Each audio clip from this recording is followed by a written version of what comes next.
Kita akan segera mulai. Kelimpahan hidupnya bagian yang kedua. Oke, kemarin kita bahas tentang bagaimana kita mendengar pengajaran tentang bagaimana kalau orang yang mengalami kematian akhirnya ya, sebelum Yesus datang yang kedua kali, orang itu mengalami maut, oke. Jadi maut ini adalah sesuatu yang dikalahkan terakhir kali. Bahkan sebelum ada langit baru dan bumi baru, maut ini adalah musuh yang terakhir dibinasakan. Jadi maut ini dibinasakan ya, maut ini dimatikan. Jadi ada power yang lebih besar dari maut ini. Sementara sekarang ini banyak orang takut akan maut, ya. Tapi power yang mematikan maut ini lebih besar lagi dan power itu ada dalam diri Yesus Kristus, dalam diri Allah Bapa.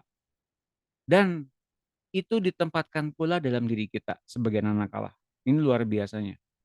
Maka saya mau katakan bahwa kita akan mengalahkan maut ini jika kita bersama-sama dengan Tuhan Yesus masuk kepada kepenuhan kealahan dan inaugurasinya atau tandanya bahwa kita akan terangkat naik di awan-awan bersama-sama dengan Tuhan Yesus beserta dengan orang-orang yang lain yang sama penuhnya seperti Kristus di muka bumi ini. Jadi jangan lupa bahwa di muka bumi ini kita sedang mendapatkan kepenuhan. Itu pun jika kita masuk ke dalam kerajaan sorga. Di dunia ini, ya, kita udah belajar di bulan-bulan yang lampau bahwa kerajaan sorga itu adalah yang punya Yesus dan mesti digambarkan, dirupakan, dimanifestasikan di bumi ini seperti di sorga. Namun seperti banyak banyak yang terjadi di masa lampau, bahkan orang-orang Kristen, pengikut-pengikut Kristus di masa lampau ya, mereka berpikir kerajaan Allah akan segera kelihatan. Makanya Yesus seringkali memperbaiki paradigma mereka tentang kerajaan surga. Jadi orang-orang yang mengharapkan kerajaan surga cepat kelihatan, bahwa ada kebahagiaan ketika mengikuti Yesus, berarti mereka belum masuk ke dalam kerajaan surga. Artinya ada orang Kristen yang memang mengharapkan sesuatu ketika mereka menjadi pengikut Kristus. Artinya mereka belum masuk ke dalam habitatnya sebagai anak Allah di kerajaan surga, alias belum menerima penyelamatannya. Nanti saya akan bagikan, jangan takut, itu semua ada dalam Alkitab. Nanti saya akan bagikan, Bapak dan Ibu yang akan bertahan sampai dengan nanti jam 6 akan saya bagikan yang terkini dari rangkaian syarat pengangkatan, apa yang akan kita hadapi kala ketika kita berjumpa dengan Tuhan di awan-awan. Siapa yang mau tahu rahasianya? Angkat tangannya. Nggak ada videonya, mati semua. Ayo. Oke, nanti saya akan bagikan ya. Hidup itu baterai manusia. Mengapa manusia cepat mati? Karena potensi hidupnya semakin berkurang. Karena stres dan masalah hidup yang tidak teratasi berlama-lama. Seperti handphone yang rusak, baterainya sering cepat mati. Kondens ya istilahnya ya. Saya chat dulu deh. Kondens. Ini baterainya mati kayak gini. Udah baterainya rusak, nggak bisa diisiin. Matilah udah HP-nya ya. Kalau baterainya habis dan kondens. Kalau HP-nya sedang lowbat dia berbunyi tulalit tulalit gitu ya. Demikian pula manusia yang stres mulutnya sering bilang lebih baik mati saja. Nah, ini nanti saya akan bagikan juga. Manusia memiliki roh yang berasal dari Yehova. Apa yang dia ucapkan akan terjadi. Iblis tidak mudah membunuh manusia bila perkataannya tidak bersalah. Jadi jangan sampai kata-kata kita di hadapan Tuhan salah, ya. Jadi iblis pun tidak akan membunuh manusia, maut tidak akan membunuh manusia jika perkataannya nggak salah. Kata-kata yang salah, ucapan keputusan yang keliru, ucapan kematian, memberi jalan kepada si iblis, menjadi pelaksana perkataan salah manusia itu. Jadi hidup dan mati dikuasai lidah. Yang ngebunuh siapa? Iblis. Ya Tuhan nggak pernah ngebunuh kan. Justru Tuhan inginkan kita hidup selama-lamanya. Menurut Musa rata-rata manusia umurnya hanya antara 70 sampai 80 tahun saja kalau kuat. Kenapa harus kuat? Bukankah karena ada penderitaan hidup yang harus ditanggungnya? Manusia selalu terkena stres hingga tidak dapat sampai batas maksimum, yaitu 120 tahun. Jadi 70 tahun itu maksimal kalau kuat. Kenapa harus kuat? Ya, bukankah ada penderitaan yang hidupnya harus ditanggung oleh orang itu? Itu yang kemudian banyak orang ngerasa nggak kuat, ingin mati aja. Nah, ketika mereka ingin mati saja dan kemudian mereka ada dalam jurang depresi, maka kemudian iblis bisa membunuh seseorang itu dan mengalami maut. Itu ya Bapak Ibu sekalian teman-teman. Mazmur 90 ayat 9 saya minta Ibu Hornida untuk baca.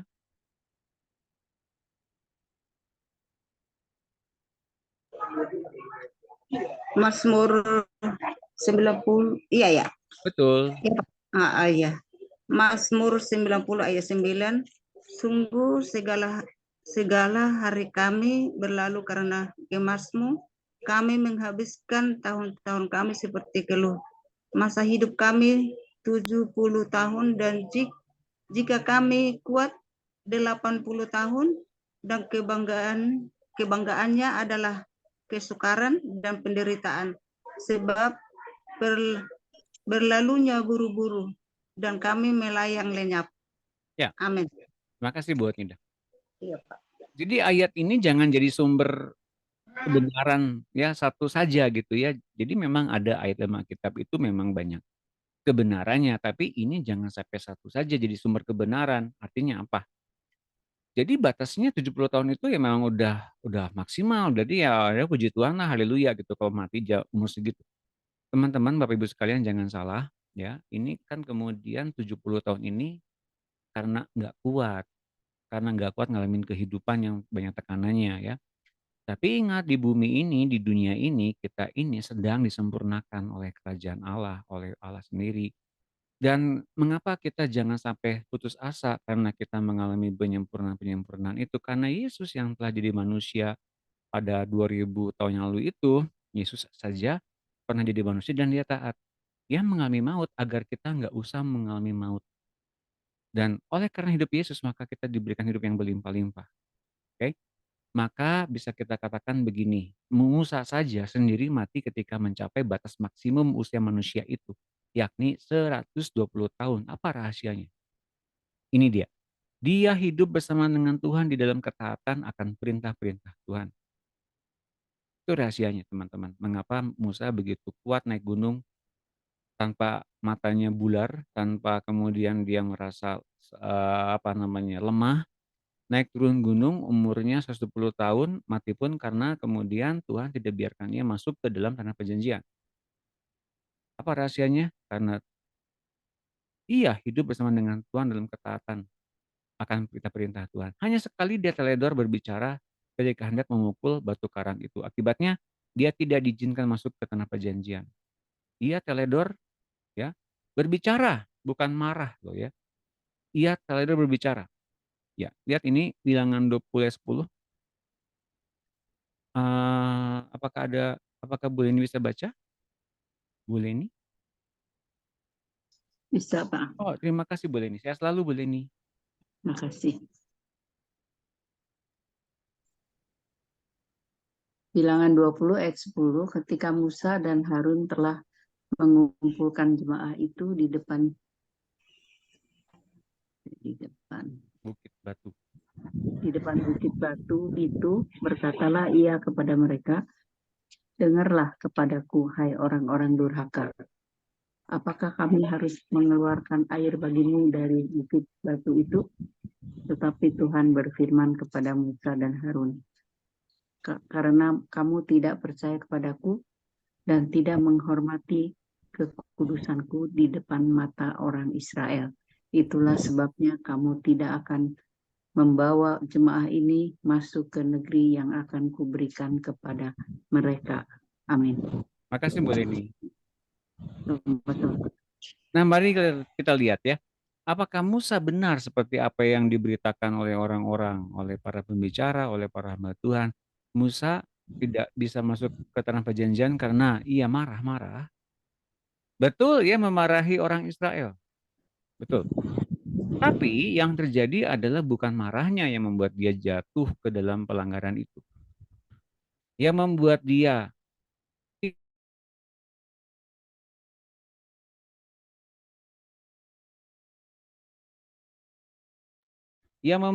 tidak bisa masuk ke tanah perjanjian adalah karena ia teledor dengan kata-katanya. Mari kita buktikan. Mari kita buktikan ya. Musa mendapat hukuman bukan karena dia marah atau memukul batu karang. Marah itu selama diizinkan Tuhan. Oke. Apakah dia marah? Marah. Oke. Apakah dia pukul batu karang itu salah? Enggak. Nanti ada ayatnya ya. Pukulkanlah itu pada batu ya. Jadi Musa memang disuruh untuk memukul batu karang. Tapi kemudian dia marah lalu teledor itulah yang menyebabkan dia tidak bisa masuk ke tanah perjanjian. Tapi hanya karena dia teledor dan berkata kepada Israel, "Hai orang-orang durhaka." Dan juga karena apakah kami harus mengeluarkan air? Oke, jadi Tuhan bilang pukulkan batu itu, tapi Musa kemudian apa namanya mengeluarkan perkataan yang seharusnya tidak usah diucapkan. Jadi aku harus ngucapin apa, mengeluarkan air begitu dari gunung ini untuk kalian, sambil marah-marah, dasar orang durhaka. Nah itu Tuhan kemudian merasa terhina oleh perlakuan dan tindakan Musa itu. Musa menghina Tuhan dengan perkataan itu, bukan karena dia memukul batu, seperti kebanyakan dikotbahkan orang tentang itu. Hal memukul batu itu memang diperintahkan oleh Tuhan, jauh sebelum sampai ke tempat itu. Jadi rangkaian apa namanya, kejatuhan manusia sebetulnya Tuhan sudah memprediksikan, ya. Rangkaian kejatuhan manusia demi manusia itu Tuhan sudah diprediksikan. Apa buktinya? Ada aturan hukum Taurat, ya kan? Hukum-hukum Taurat itu mengikat manusia agar tidak berbuat dosa, tapi karena sifat pemberontakannya itu, maka manusia ingin berdosa terus dan melanggar perintah Tuhan. Dan Musa pun sama.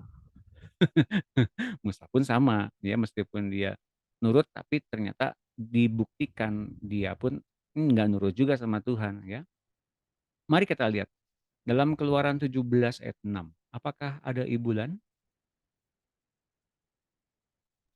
Ya, Pak. Terima kasih.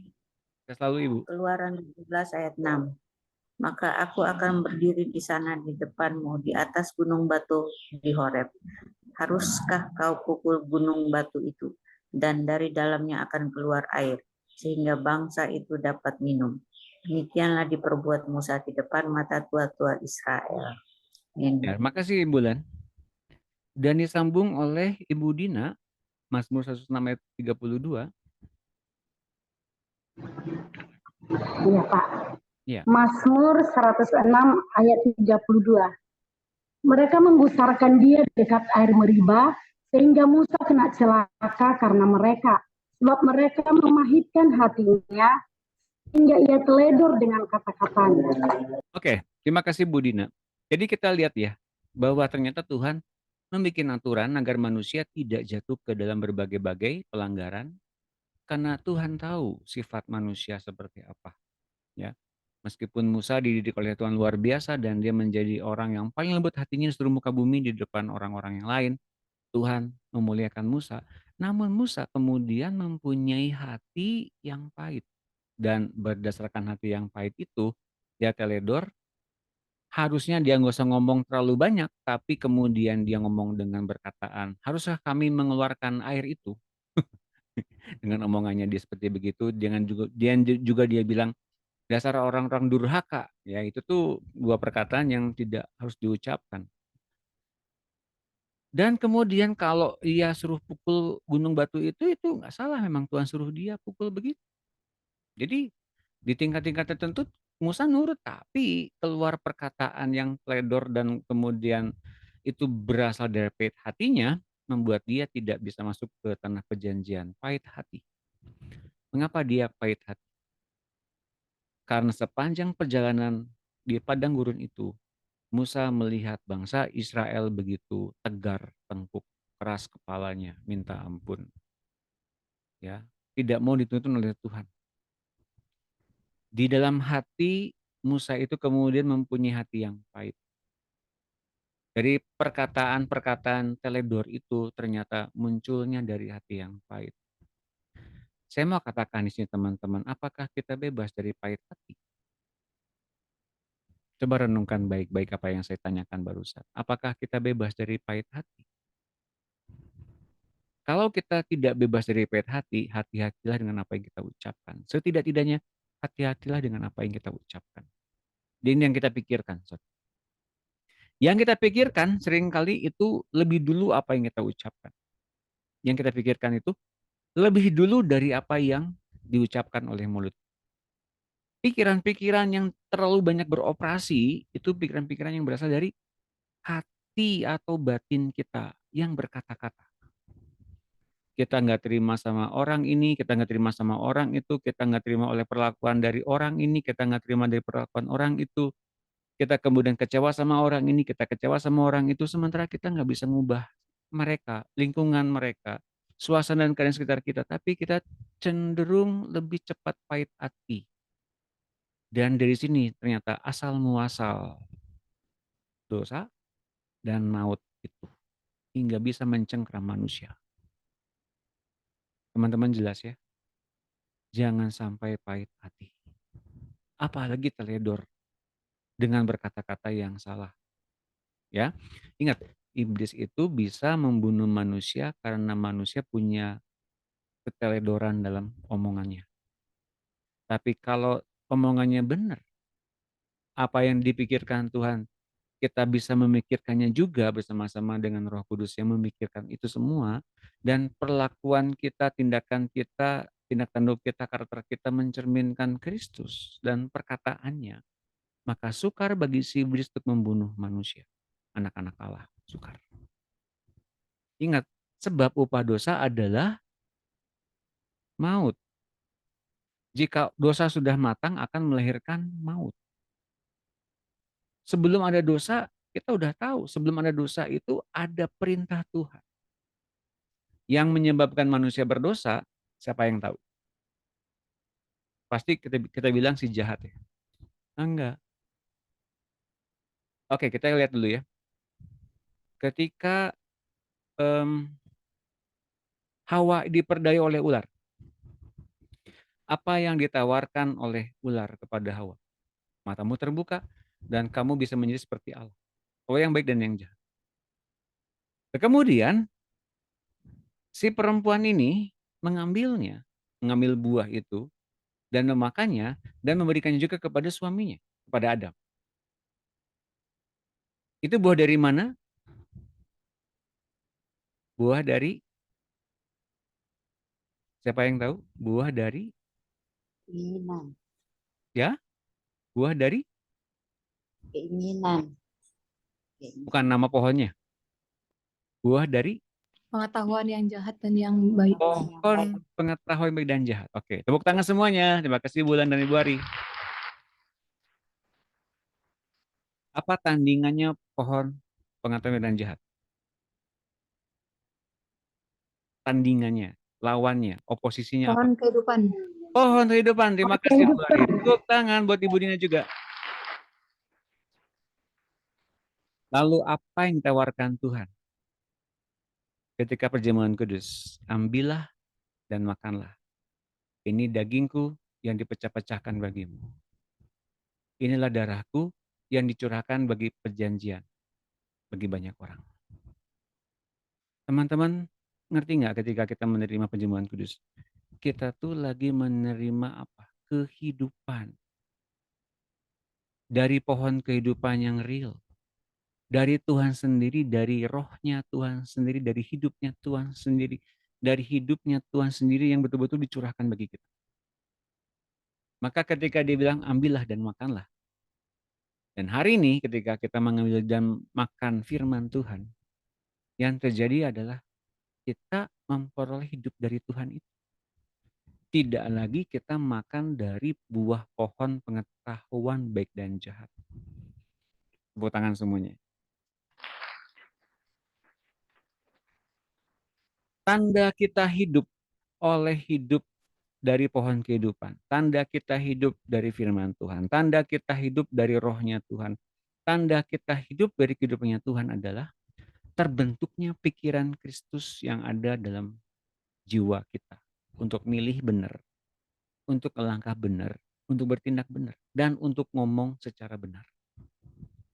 Tapi kalau ngomongnya salah, wah, saya sering kali melihat Facebook teman-teman, tapi saya udah nggak di Facebook lagi, nggak nulis status update, karena saya lebih lebih cenderung ingin melihat apa sih yang kemudian yang harus harus saya perbaiki, harus saya ingatkan dalam pengajaran ya teman-teman. Kalau kemudian kita menuliskan status yang nadanya kekecewaan, yang nadanya kapan sih matinya ini gitu ya, hati-hati itu roh maut lagi mengintai. Dan berdoa bagi teman-teman yang sekarang sedang dilanda oleh berbagai macam ketakutan, kekhawatiran tentang sakit penyakit, tentang kelemahan tubuh. Biarlah pada sore hari ini teman-teman ingatkan juga teman-teman yang salah bicara gitu ya. Dan sekalian kita doa juga sekarang, aku membiarkan Roh Kudus dan kuasa Tuhan Yesus mematahkan kuasa maut, kuasa dosa, kuasa perkataan yang salah, kuasa dari pahit hati, dari pikiran yang jahat yang mencekram setiap anak-anak Allah di sini dan teman-teman kami yang ada di yang sedang mengalami sakit penyakit, yang sedang mengalami penindasan dari si jahat, kami tolak semuanya tindasan-tindasan ini dan kami berikan kuasa-Mu kepada Roh Kudus untuk menanggulangi setiap hati kami anak-anak Allah agar kami tidak berkata-kata dengan salah, malah sebaliknya kami berkata-kata dengan penuh kuasa karena kami setelah menerima darah Kristus, kami telah menerima hidup Kristus dengan penuh. Dan kami patahkan kuasa-kuasa maut, kuasa-kuasa dosa yang menghimpit kami, yang memperbudak kami di dalam nama Tuhan Yesus. Sekarang terciptalah kehidupan yang baru yang datangnya dari Tuhan Yesus. Hingga kami semua memiliki hidup Kristus dengan perkataannya yang penuh dengan kuasa. Di dalam nama Tuhan Yesus kami bersyukur. Tepuk tangan semuanya. Amin. Ya, jadi kalau ada yang berkata-kata salah lagi, cepat ingatkan teman-teman. Ya, inbox atau WA teman yang bersangkutan. Yuk kita doa sama-sama, kita mesti patahkan kuasa dosa dan kuasa maut ini. Kenapa? Karena setiap kuasa dosa dan kuasa maut tidak serta-merta berkuasa. Karena ada saja yang membuat mereka secara legal berkuasa atas orang-orang. Kenapa? Karena ada celah yang membuat mereka bisa dikuasai maut. Teman-teman, asal kita mengerti kuasa ini, kuasa perkataan ini, maka kita bisa terhindar dari maut. Amin. Oke, teruskan ya. Jadi teman-teman, kita mengerti sekarang bahwa maut dan kuasa maut itu yang memperbudak manusia dengan pikiran-pikirannya. Bahkan Musa pada saat itu pun teledor dengan kata-katanya karena itu pun berasal dari pahit hati. Pahit hatinya karena dia terhimpit oleh berbagai tekanan demi tekanan. Siapa yang seringkali sampai dengan saat ini di webinar, di pemuridan, seringkali para pengajar RTM mengingatkan kita untuk berbuah lebat. Siapa yang seringkali mengingat kalau kita mesti berbuah lebat? Siapa yang diingatkan terus-menerus? Ibu Hotmida, siapa lagi? Ibu Yunike. Yang lain nggak ngacung, Ibu Dina. Yang lain nggak ngacung? Yang lain nggak ngacung ya? Oh, oke, Bu Yunike, Bu Hotmida sudah, Bu Dina sudah. Yang lain? Yang lain nggak ngerasa dikejar target gitu? Oh, sama pengajarnya Bu Mundi udah ngacung. Yang lain? Ngacung di belakang layar, Pak. Oh, ngacung juga. Oke, terima kasih Bu Hari. Ngerasa nggak sih kita tuh ibulan juga, kita tuh ngerasa dikejar target nggak? Mesti berbuah lebat. Mesti berbuah lebat. Kalau berbuah lebat dipotong gitu ya. Siapa yang ngerasa kemudian dikejar target dan terbeban? Terbeban dengan semua tugas-tugas itu? Enggak. Siapa yang ngerasa dibebani target? Oke, bagus. Terima kasih atas kerendahan hatiannya. Ibu Dina, Ibu Yeni, terima kasih. Saya kasih tahu ya, ada kalanya kita ngerasa diingatkan berulang-ulang seperti dikejar target. Tapi nanti saya akan berikan kebenarannya untuk kita bisa mengerti bahwa Tuhan kita bukan mengejar target sebetulnya. Bukan. Kalau para pengajar RTM seringkali kemudian terkesan mengejar target untuk kita berbuah lebat, kita punya murid, kita mesti berdoa dan ini bukan untuk kejar target. Bukan. Nanti saya akan bagikan. Ya, saya punya ayatnya.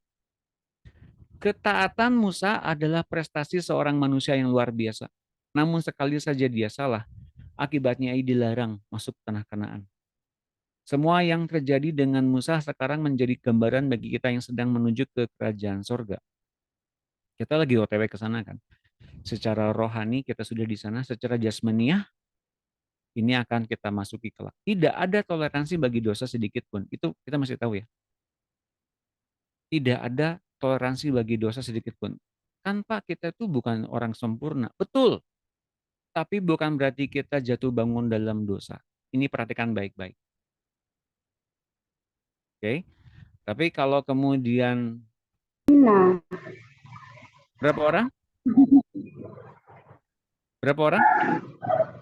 kalau di kita sih tiga ya. Tapi kalau sekarang ya semua orang dikasih Mina. Aduh. Wait, sebentar. Aduh, ini teman-teman jadi blank spot gini, sinyalnya pada kemana? Oke, Tuhan kita ngasih ke berapa orang di perumpamaan itu, ngasih ke berapa orang?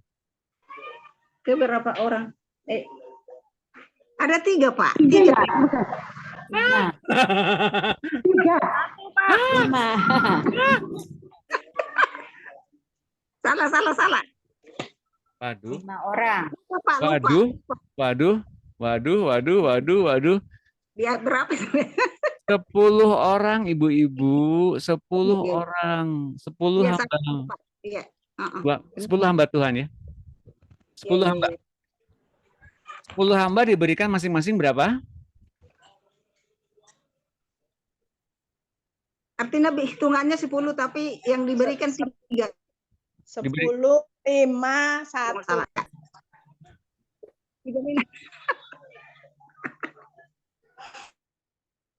Yang dikasih 10 hamba Tuhan. Salah, Pak. Yang saya Dikasih masing-masing berapa? 10-10-nya itu? Sama Tuhan. Ini kalau yang salah itu kan, Pak. 10, 5, 3. 1 apa ya? Oke, saya ulangi lagi pertanyaan.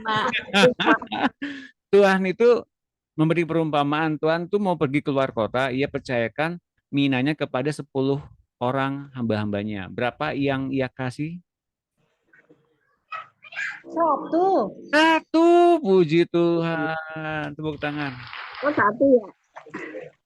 Tadi pertanyaannya belum jelas loh Pak. Oh, Untuk berapa jelas, orang tuh. gitu. Tuh, 10 hambanya. 10 Enggak. hambanya dikasih masing-masing satu mina ya. Oke. Masing-masing 1 mina, 10 orang. Yang berbuah berapa orang?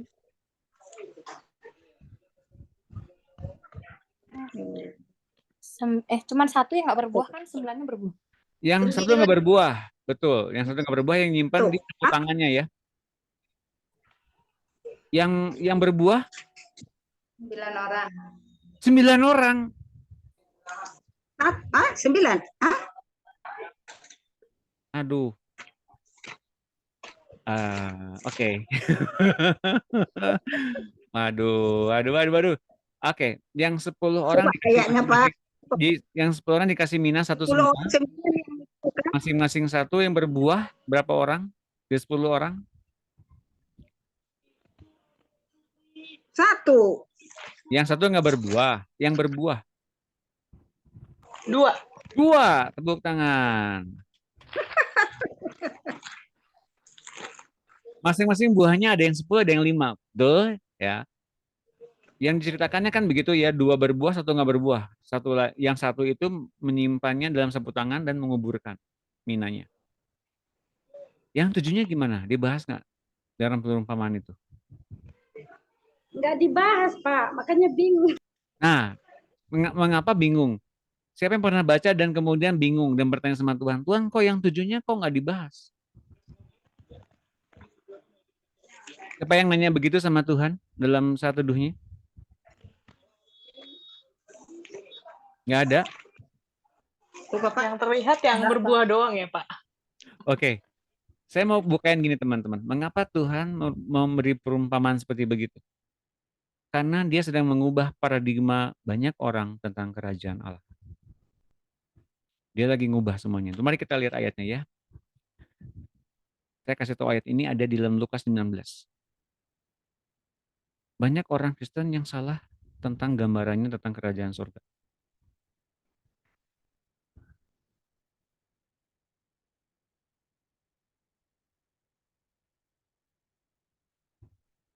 Lukas 19 ayat 6 kalau nggak salah. Oke, nah saya besarkan dulu ya biar teman-teman bisa lihat.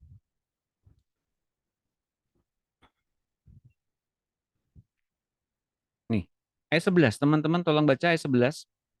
Ibu Yunika tolong baca.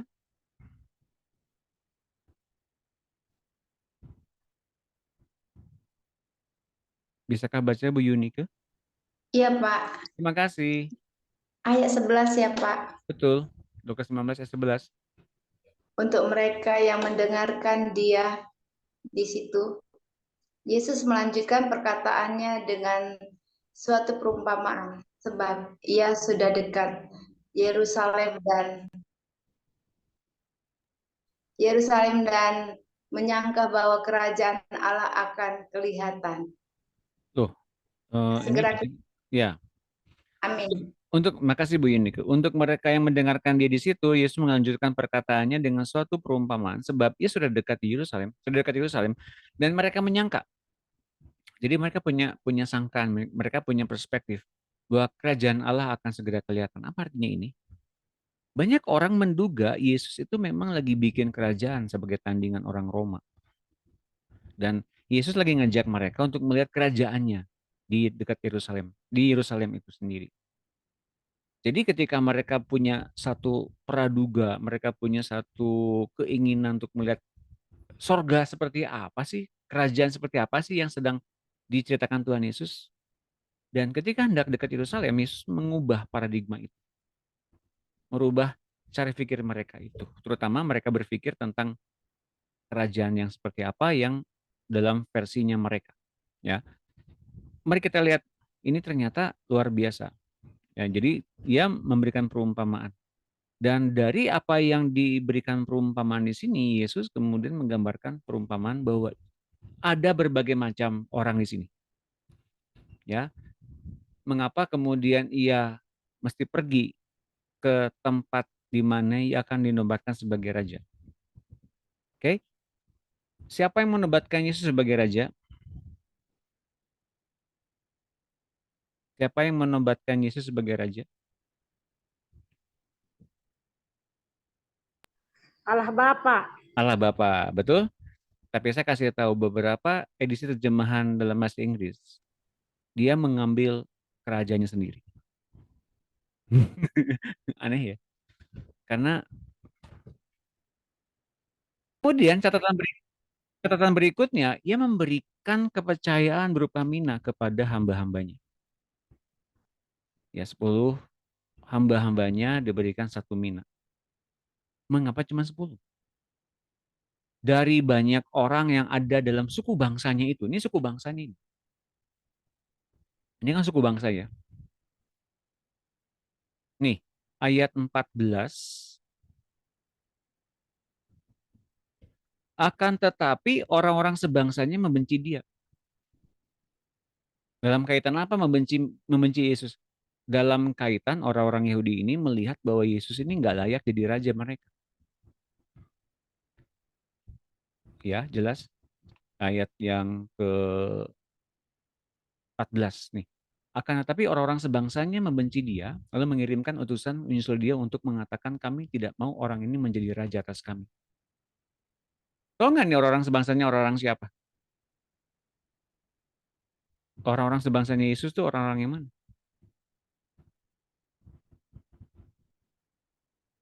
Teman-teman. Orang-orang sebangsa Yesus tuh siapa orang-orang ini?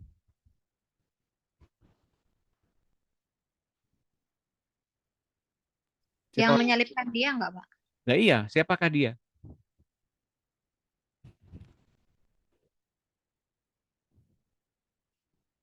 Bangsa Yahudi enggak, Pak? Iya, bangsa Yahudi, tepuk tangan. Jadi orang-orang sebangsanya Yesus, orang-orang Yahudi, mereka menolak Yesus sebagai Mesias, sebagai Raja. Dan mereka ini sebangsanya Yesus ini, mereka kemudian datang kepada raja yang menobatkan Yesus sebagai raja. Siapa? Raja yang menobatkan Yesus sebagai raja. Siapa?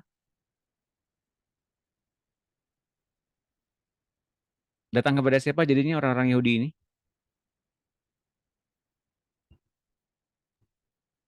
Kak bisa ulang pertanyaannya nggak, Pak? Sinyalnya putus-putus. Oh, orang-orang Yahudi ini kan nggak suka Yesus sebagai raja. Lalu kemudian mereka datang kepada raja yang menobatkan Yesus sebagai raja. Siapa tuh raja yang menobatkan Yesus sebagai raja?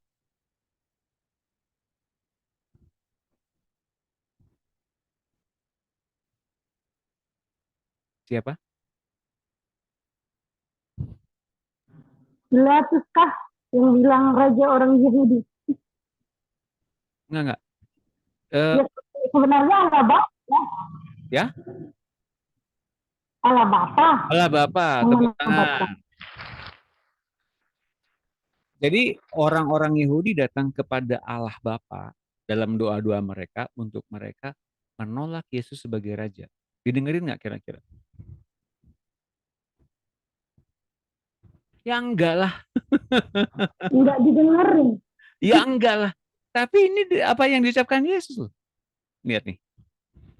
Akan tetapi orang-orang sebangsanya membenci dia lalu mengirimkan utusan menyusul dia untuk mengatakan kami tidak mau orang ini menjadi raja atas kami.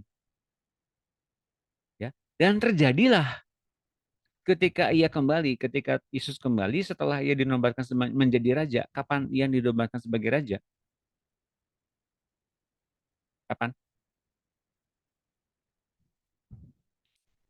Secara jasmania ia jadi raja atas kerajaan 1000 tahun. Ya, secara pemerintahan ia menjadi raja. Saat ini sudah jadi raja dia. Yang kepalanya kerajaan sorga atau kerajaan Allah ini sekarang rajanya Tuhan Yesus. Jelas ya? Jadi kita tahu sekarang ada berbagai macam banyak orang-orang, makhluk-makhluk ciptaan Tuhan yang belum ditaklukkan jadi penduduk sorga atau kerajaan Allah. Belum. Dan mereka adalah bagian orang-orang yang membenci Yesus sebagai raja. Jelas? Sekarang mereka itu ditampilkan akan segera pada waktunya, pada masa antikristus. Siapakah orang-orang, golongan-golongan, kaum-kaum, bangsa-bangsa yang tidak menyukai Yesus sebagai raja? Siapapun mereka, buat kita nggak ada masalah. Orang Farisi, Pak. Ya? Ini kan orang Farisi. Oh iya, orang Farisi jelas. Ya, tapi yang saya kasih tahu gini, nggak ada pedulinya siapapun saja yang orang-orang itu nggak menyukai sebagai raja. Karena meskipun mereka nggak menyukai sebagai raja, Yesus sudah jadi raja sekarang. Allah Bapa sudah menobatkan dia jadi sebagai raja sekarang. Justru sekarang ini kita belum melihat segala sesuatu ditaklukkan di bawah kaki Yesus. Memang belum. Dan musuh yang terakhir dikalahkan adalah maut. Nah, sekarang kita bisa mengerti sebagai pengikut Kristus sekarang, sebagai hamba-hambanya ya. Sekarang ini kita diberikan kepercayaan melihat siapa-siapa saja mereka-mereka yang menjadi orang-orang yang tidak mau Yesus sebagai raja. Artinya, berusaha selama mungkin mereka tidak ditaklukkan kepada Yesus. Nanti pun mereka akan ditaklukkan kepada Yesus, tapi mereka banyak yang nolak. Dengan cara ya dengan cara perang yang ada di sana, mereka menolak Israel, mereka menolak kekristenan, mereka menolak firman Tuhan, mereka menolak pertobatan, mereka menolak perdamaian, mereka menolak berita sorga dengan dalih bahwa semuanya mesti berpihak kepada orang-orang yang tertindas. Tapi bukan itu agendanya sebetulnya. Ini saya katakan secara dunia kerajaan Allah ya. Banyak orang yang tidak mau mereka ditaklukkan di bawah Yesus sebetulnya. Ini yang menjadi pokok masalahnya sebetulnya. Mengerti nggak teman-teman? Dan kita ini sekarang adalah orang-orang yang sedang diberikan minat oleh Tuhan. Kenapa? Karena kita hamba-hambanya. Namun dari 10 hamba yang diberikan minat oleh Tuhan, hanya 3 yang disebutkan. Yang 7 berarti kemudian gagal total. Seperti yang ada 4 hati, 4 jenis tanah menggambarkan hati, yang 3 gagal. Yang ini 7 gagal udah pasti. Yang 1 meskipun diberikan mina, apakah gagal? Nah, saya nggak tahu persis nih. Apakah betul-betul dibinasakan apa tidak? Tapi saya percaya, meskipun memang diberikan mina, tapi akhirnya ya selamat juga sebetulnya. Tapi hampir masuk neraka. Tapi tentang 3 hati pertama yang saya bilang dari 4 hati itu 3-tiganya gagal masuk ke neraka. Tapi yang mina ini tidak. Yang 7 gagal, yang 1 hampir masuk neraka, yang 2 berbuah lebat. Maka tadi saya katakan yang 2 tadi berbuah lebat. Mengapa berbuah lebat? Ada kuncinya. Mengapa mereka berbuah lebat? Siapa yang pengen tahu? Apa kuncinya berbuah lebat? Oke, sebelum saya kasih tahu, mari kita berfoto dulu bersama-sama. Ini bagian-bagian yang saya dapat akhir-akhir ini nih, berkaitan dengan capture ya, teman-teman. Jadi silakan dicatat kalau penting. Oke, silakan dibuka videonya, kita berfoto bersama. Oke, Ibu Itun mau difoto, Ibu Yohana, Ibu Hari, Ibu Marta, Bu Dina, mau difoto nggak? Saya tidak, Pak. Kenapa tidak? Masih jaga anak. Oke, nggak apa-apa. 1, Ibu Dina, Bu Yohana mau difoto kah? 1, 2, 3. Lagi. 1, 2, 3. Terima kasih teman-teman, tepuk tangan semuanya. Oke. Yuk kita buka kebenaran firman Tuhan.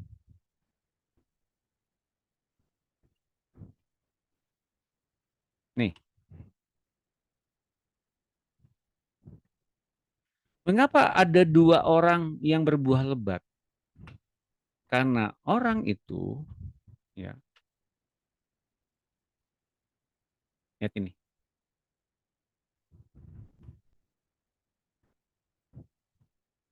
Di dalam bahasa Inggrisnya lah. Nah, kepada setiap orang yang mempunyainya, ini kan di ayat yang ini, di ayat, saya kasih ayat ini di Alkitabnya aja lah, biar jelas ya.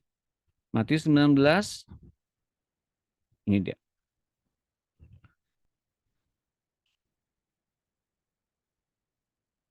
Lalu katanya kepada orang-orang yang berdiri di situ, ambillah mina yang 1 itu daripadanya. Jadi ini kepada orang yang berbuah lebat, yang 1 orang ini, dari ketiga orang ini. Dan berikanlah kepada orang yang mempunyai 10 mina itu. Ya 24 ya. Jadi Tuhan memberikan mina yang ia dapatkan dari 1 orang yang nggak berbuah sama sekali dan menyimpannya dalam sapu tangannya. Dan dia ambil kembali mina itu dan diberikan kepada orang yang mempunyai 10 mina. Kata mereka kepadanya, Tuhan, ya sudah mempunyai 10 mina. Kan udah banyak, ngapain dikasih lagi? Misalnya kalau ada orang yang begitu diberkati oleh Tuhan, Tuhan kan dia udah kaya banget, dia kan udah luar biasa makmur, udah biasa punya banyak gembalaan. Kok dia masih dipercaya juga gembalaan banyak, masih dipercaya juga hal-hal yang banyak dari engkau. Nah, ngapa sih Tuhan berikan kepada dia begitu banyak kepercayaan? Lihat ini teman-teman, ayatnya. Aku berkata kepadamu, setiap orang yang mempunyai, kepadanya akan diberi. Mempunyai apa? Mempunyai 1 atau 2 hal. Nanti saya akan bahas. Tapi siapa yang tidak mempunyainya, mempunyai daripadanya akan diambil. Juga apa yang ada padanya. Jadi kalau ada orang yang nggak berbuah, orang itu punya apa akan diambil oleh Tuhan. Meskipun itu bukan datang dari Tuhan, atas usahanya sendiri akan diambil juga oleh Tuhan. Dan setiap orang yang mempunyai buah, kepadanya akan diberi. Tapi siapa yang tidak mempunyai buah, daripadanya akan diambil juga apa yang ada padanya. Nah, mengapa orang ini berbuah lebat? Ya, karena yang di Alkitab bilang, karena orang yang berbuah lebat yang 2 orang ini yang punya 10 mina dan mempunyai buah 5 mina, mereka menghargai pemberian dari Tuhan. Yang pertama itu, mereka menghargai betul mereka diberikan anugerah oleh Tuhan. Dan mereka telah menggunakannya dengan bijaksana. Itu dua hal yang kita tahu bahwa mereka kemudian Tuhan sangat puji. Tuhan sangat tinggikan dua hamba ini. Karena kedua hambanya ini menghargai pemberiannya dari Tuhan, satu, dan kemudian telah menggunakannya dengan bijaksana. Maka Tuhan akan berikan lebih banyak lagi. Karena Tuhan melihat mereka punya kapabilitas untuk melipat gandakan. Tapi saya kasih tahu teman-teman, masalah pelipat gandaan, masalah berbuah lebat ini bukan masalah kemampuan seseorang. Tolong dicatat baik-baik. Sementara kita sering kali dikejar target nih oleh para pengajar-pengajar, misalnya kerasanya begitu ya. Tapi masalah berbuah lebat adalah bukan kemampuan kita berbuah lebat. Meskipun memang sesuai dengan kemauannya untuk mau berbuah lebat. Mau nggak berbuah lebat? Mau, asalkan mau.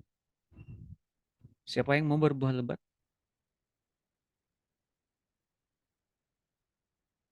Angkat tangannya. Saya. Ya, cirinya yuk hargai apa yang telah Tuhan berikan dan bijaksanalah mempergunakannya. Maka kemudian lihat ini, berbuah adalah bukan masalah kemampuan seseorang, meskipun memang membutuhkan kemauannya. Namun pemberdayaan agar berbuah lebat dan pelipat gandaan buah itu adalah kekuatan Tuhan. Ia yang memerintah, sebenarnya ia pula yang memberi kekuatan dan ia bekerja dalam diri kita. Jadi target yang Tuhan berikan kepada kita untuk berbuah lebat itu adalah kekuatannya yang muncul dalam diri kita. Kemampuannya, kemauannya adalah bagian kita. Mau nggak berbuah lebat? Mau nggak ngerjainnya? Kekuatannya datang dari Tuhan. Mengerti teman-teman? Jadi jangan sampai kemudian kita ngerasa dikejar target seperti MLM marketing gitu ya. Dan lagi pula teman-teman, mengapa Tuhan dorong kita berbuah lebat? Saya kasih tahu ya rahasianya. Siapa yang mau tahu rahasianya? Mau ya? Karena Ya, Pak. Ia ingin kita memerintah bersama-sama dengan Dia sebagai raja, sebagai penguasa. Itu yang Ia inginkan. Maka kepada orang yang punya 10 mina, buah dari 1 mina yang didapatkan dari Tuhan. Tuhan bilang, ini 10 kotak. Kepada 5 mina yang didapatkan dari orang yang dapatkan 1 mina dari Tuhan, ini 5 kotak. Jadi Tuhan untuk apa? Berikan mina. Berikan kepercayaan, berikan target. Agar kita sama berkuasanya dengan Tuhan. Dan Tuhan pun diberikan juga target oleh Tuhan, oleh Allah Bapa, agar Tuhan sama berkuasanya dengan Allah. Oke, mengerti teman-teman? Jadi ingat ini, jangan seperti kitanya seperti orang yang sedang di marketing dan kemudian kita lagi dikejar target, kalau nggak dikejar target kita dihukum. Enggak kayak gitu. Enggak kayak gitu teman-teman. Tinggal mau atau tidak, tepuk tangan semua ya. Jadi tinggal mau tidak berbuah lebat. Dan ingat ini, tadi saya mau katakan bahwa dalam perumpamaan ini ada orang Yahudi sebangsa Tuhan Yesus yang menolak dia sebagai raja. Dan ada 10 hamba yang kemudian diberikan mina. Jelas ya? Dan ada orang yang tidak mau dia sebagai raja. Tadi itu diapain sama Tuhan Yesus kira-kira? Ini ayatnya. Di dalam ayat yang nanti kita baca. Nih. 27. Akan tetapi semua seteruku ini yang tidak suka aku menjadi rajanya, bawalah mereka kemari dan bunuhlah mereka di depan mata. Nah, sekarang kita tinggal memilih di manakah posisi kita ketika Yesus mengisahkan tentang kerajaan Allah ini. Sorga dibentuk bukan upaya kita. Upaya kita masuk ke sorga gitu. Enggak. Ini kan ingat ya ini teman-teman. ayat yang dari 6 ya. Ingat ini 6. Bukan 6. 11. Untuk mereka yang mendengarkan dia di situ, Yesus melanjutkan perkataannya dengan satu perumpamaan, sebab dia sudah dekat Yerusalem dan mereka menyangka bahwa kerajaan Allah akan segera kelihatan. Mereka bisa terlihat di sini bahwa mereka hendak memasuki kerajaan dan mereka hendak mendapatkan sesuatu dari Tuhan ketika mereka melihat kerajaan Allah. Banyak orang Kristen bekerja sana-sini, pelayanan sana-sini, berdoa sana-sini. Untuk apa? Mereka berhak mendapatkan kerajaan Allah. Saya kasih tahu ya, bukan berdasarkan upaya kita. Tapi soal siapa itu kerajaan Allah. Kalau kita ini sudah menjadi bagian Yesus, yang kemudian menjadi bagian hamba-hambanya, yang menjadi bagian untuk kita memultiplikasi apa yang Tuhan percayakan dan mempergunakannya dengan bijaksana, kita ini adalah golongan orang-orang yang ikut memerintah bersama-sama dengan Tuhan Yesus. Bukan orang yang hanya mampir dalam kerajaan Allah. Masuk kerajaan Allah. Bukan. Masuk surga, masuk ke neraka. Bukan. Tapi Tuhan tetapkan kita, yuk memerintah bersama, mau enggak? Mengerti teman-teman? Di sini banyak orang meleset. Yang kemarin saya bilang murtad. Banyak orang meleset di sini. Yang saya bilang kemarin-kemarin. Banyak orang murtad di sini. Kenapa? Karena mereka nggak sampai kepada pemikiran, sampai pada tingkat menjadi penguasa bersama-sama dengan Tuhan. Jelas ya teman-teman? Tidak sampai menjadi orang yang dipercaya bersama-sama dengan Tuhan. Tidak bisa melihat bagaimana Tuhan berkuasa atas diri kita sampai dengan dia berupaya berbuah dalam diri kita. Lihat, dianya berbuah. Dia mengupayakan buah-buah itu dalam diri kita. Dan surprisingly, yang berbuah juga dalam diri kita siapa sebetulnya? Siapa saja? Mari kita lihat ayat.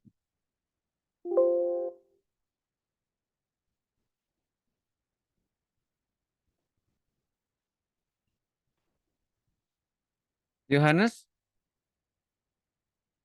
10 ya.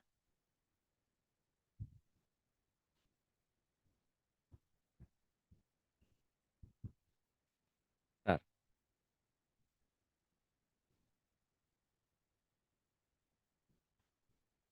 Yohanes 15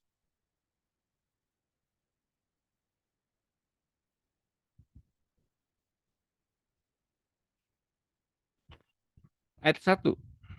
Silakan dibaca. Siapa nih? Ibu itu ada? Ada, Pak. Ya. Akulah pokok anggur yang benar dan Bapakulah pengusahanya. Nah, yang mengupayakan berbuah lebat dirinya siapa selain Tuhan Yesus? Bapa. Bapa. Jadi jangan pernah berpikir bahwa kita jalan sendiri dalam berbuah lebat. Jangan. Dengan konsep sendiri, dengan pikiran sendiri, dengan pekerjaan sendiri, seolah ini buat Tuhan dan Tuhan disenangkan dengan apa yang saya perbuat. Enggak, bukan itu. Yuk kerjasama dengan Tuhan Yesus dan Bapa Sorgawi kita. Bagaimana berbuah lebat. Yang ia perintahkan itu, yang paling sederhana itu yang berbuah lebat. Jangan mikir terlalu jauh. Jelas teman-teman. Meskipun yang kita doakan satu orang, tapi itu buahnya lebat. Itu yang diupayakan oleh Allah. Daripada dengan konsep yang kita pikir ini di hadapan Tuhan berkenan, tapi Tuhan sama sekali nggak berkenan akan pekerjaan kita. Jelas teman-teman? Satu saja perintah yang kita kerjakan, dan itu pasti berbuah lebat. Karena itu yang mengupayakannya adalah Allah Bapa. Dan orang yang kemudian kita jangkau itu, pasti bagi kerajaan Allah sangat luar biasa. Karena satu orang bertobat, seluruh malaikat Tuhan bersorak-sorai. Jelas teman-teman, lihat konektivitasnya ya, lihat hubungan ayat dengan yang lainnya sangat sempurna. Urutan-urutannya luar biasa. Nah, lalu kepada orang yang nggak berbuah lebat, Mengapa ia dihukum oleh Tuhan? Selain karena ia nggak berbuah lebat, tapi lihat apa motivasi dia nggak berbuah lebat. Tahu nggak apa motivasinya teman-teman? Dan pasti teman-teman kaget sendiri. Motivasi dia untuk tidak berbuah lebat, lihat ini. Saya terjemahkan ke dalam bahasa Inggris, tapi saya akan langsung terjemahkan dalam bahasa Indonesia ya. Guru, ini mina yang kau berikan kepadaku, aku sembunyikan di dalam sapu tangan. Lihat, aku ini hidup dalam ketakutan akan engkau. Karena semua orang tahu engkau itu adalah Tuhan yang sangat kejam dan sukar untuk dipuaskan. Engkau apa namanya ya? Engkau menekan kami untuk ingin berbuah lebat sesuai dengan apa yang engkau inginkan. Dan engkau selalu ingin lebih banyak dari setiap apapun yang kami kerjakan. Itu dalam bahasa Inggrisnya. Oke. Nah, kira-kira jawabannya Tuhan apa?